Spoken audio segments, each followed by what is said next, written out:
Errol Spence Jr. kind of hints at retirement, guys. This is my favorite fighter, and I can't help but think, did that Terence Crawford play such a role in his decision making? Maybe, this could be his last fight. Obviously, you guys have heard the news by now about Sebastian Fundora being Errol Spence's next and potentially his final fight.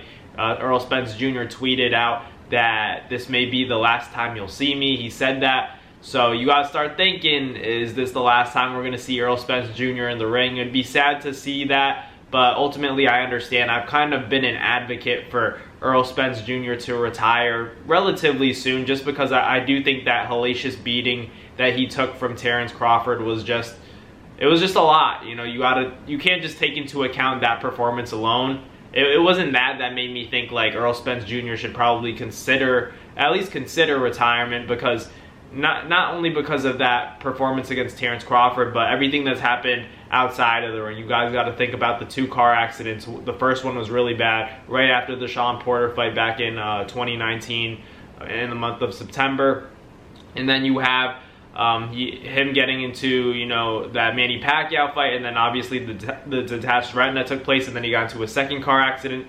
Errol Spence Jr. has just been, going through a lot in terms of all of the injuries outside of the ring, inside of the ring, so you can't help but think, what's going on? Then there were rumors about Terence Crawford, going into that fight with Terence Crawford, Errol Spence Jr. had a hurt rib, so it was just a lot. I think that now is the time for Errol Spence to kind of consider retirement, but at the same time, one of my favorite fighters, so obviously if he continues to fight, that'd be great as well, but I do, obviously want to see him put his health first, put his family first. I'm sure that there were people in his corner saying that, that he could live to fight another day. And what I mean by that is, retirement kind of starts the new life of a boxer. Whenever they hang up the gloves, they get to enjoy the fruits of their labor, enjoy their families, enjoy their own lives. And yeah, the fruits of their labor gets to enjoy all that money that they made throughout the years. And maybe Errol Spence Jr. is ready to do that. So all the respect to Errol Spence Jr., one of my favorite fighters, being one of the best welterweights that we've seen in the last 5 years. So respect to Errol Spence Jr. And let's get into how much Terence Crawford probably played a role in this fight. The question for me is, if Terence Crawford didn't put on that great performance, if this fight was a little bit more competitive than it was, and Errol Spence didn't get stopped in the 9th round and get dropped 3 times in that fight, does Errol Spence Jr. still hint at retirement, or does he not have a reason to? Obviously, I don't think he would hint at retirement if he had a better performance against Terence Crawford, but I think it just made him realize, that boxing's no joke, because even though Errol Spence Jr. has been fighting his whole life, not his whole life, he kind of started late in the sport of boxing, but even though he's been fighting for so long, you don't prepare to take a loss like that. You're only getting better. You're only having better and better performances until you fight a guy like Terence Crawford, who is the #1 pound-for-pound best fighter in the world. So Errol Spence Jr. kind of getting that wake-up call and finding out that there's a fighter that's better than him. There's somebody that is on another level when it comes to them two fighting in the ring. And styles make fights. Errol Spence Jr. may beat one of Terence Crawford's common opponents better than Terence did it, but in a fight, Terence Crawford got the better of Errol Spence, and we all saw that. As someone who picked Errol Spence Jr. to win that fight, I can attest to the fact that I don't think that the best version of Errol Spence is something that we're ever going to see again. I would argue that, Kell Brook, I almost said Adrian Peterson. Who else? I would argue that, even the Sean Porter fight was very good. I would just say that wasn't the prime Errol Spence. I'm not trying to make excuses for him, but at the same time, I just think that Errol Spence is at that point in his career where, I think that he's being realistic with himself. He left Derek James. They parted ways. Obviously, they have that dispute over the payment from the Terence Crawford fight. So whatever's going on with that, he's going to have a new trainer, and having a new trainer where you've already accomplished a lot in your career, are you going to have a good form of chemistry, a good connection with that trainer? So it's hard to tell. Errol Spence as a southpaw. Everyone was talking about Terence Crawford being a southpaw, and you know, Errol Spence not being very familiar with fighting southpaws himself, because as a southpaw you're obviously so used to fighting orthodox fighters, and you know, he ran into one of the best switch hitters and one of the best southpaws in the world in Terence Crawford. So I'm not surprised, honestly. I'm not surprised that Errol Spence is hinting at retirement. Maybe he's trolling, maybe he doesn't even mean it, but you know, taking a fight with Sebastian Fundora is still a very dangerous fight. So maybe he's saying, let me fight this towering inferno in Sebastian Fundora, and then, you know, call it quits after that, because after that there's not really much to prove. Who would we really want to see Errol Spence in the ring with? If it's a, you know, maybe a guy like Keith Thurman, if it's a guy like Jerron Boots Ennis, it's just,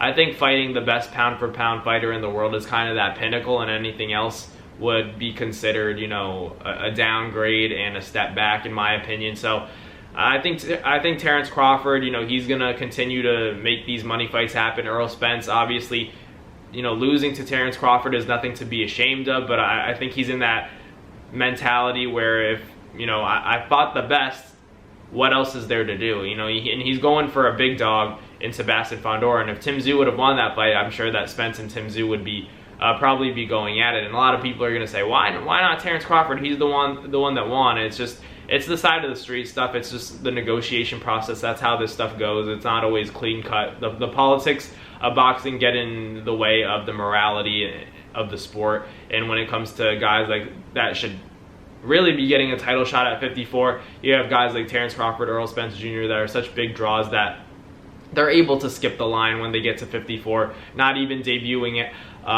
you know, from a fight, and both of their last fights being at 47 against each other, and then going up to 54 and then getting, you know, a title shot. That just goes to show, like, it's all about money. It's all about money and making big fights happen. I've been knowing that, though. That's the sport of boxing for you guys. It's not all about, all right, this is my mandatory, so this is the fight that has to take place. No, it's, you know, where is everybody going to make a lot of money? So that's just the way boxing is, that it's a business before anything. As much as people like to say, you know, this is your mandatory, this guy's a contender, this is a title eliminator, it doesn't matter at the end of the day, because there are always going to be big names. There are always going to be people that are considered, you know, the pound for pound best fighters in the world, people that are draws, fighters that you know, can really sell tickets, and those are ultimately the fighters that are going to end up getting those title shots, those shots at the belt. So that's just the way boxing is. But, you know, I'm a little sad to see Errol Spence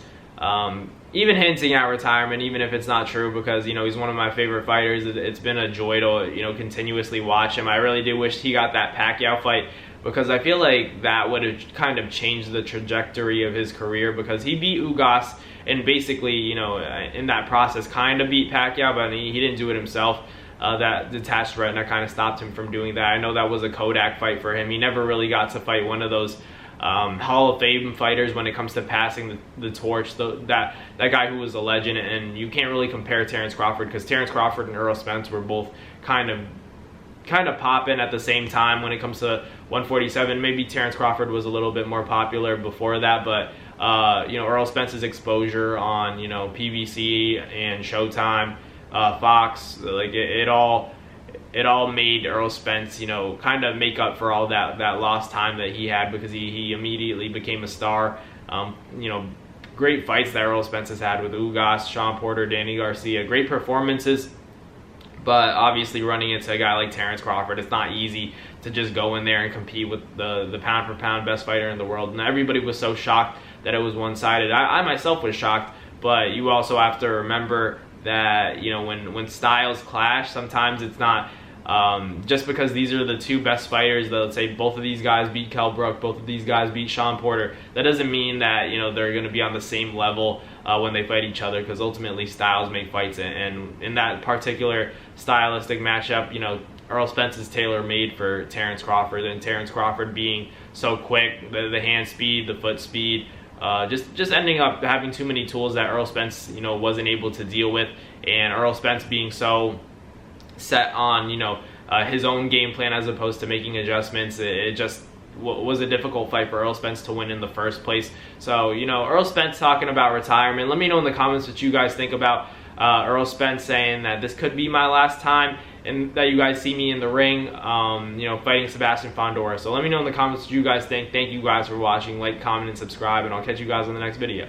Peace. That's going to do it for another NASFight Media video, guys. Thank you guys so much for watching. It's been your boy, Matt Nabong, with another video. Hope you guys enjoyed it all. Thank you guys for the constant support. Salute to y'all always. It's been your boy.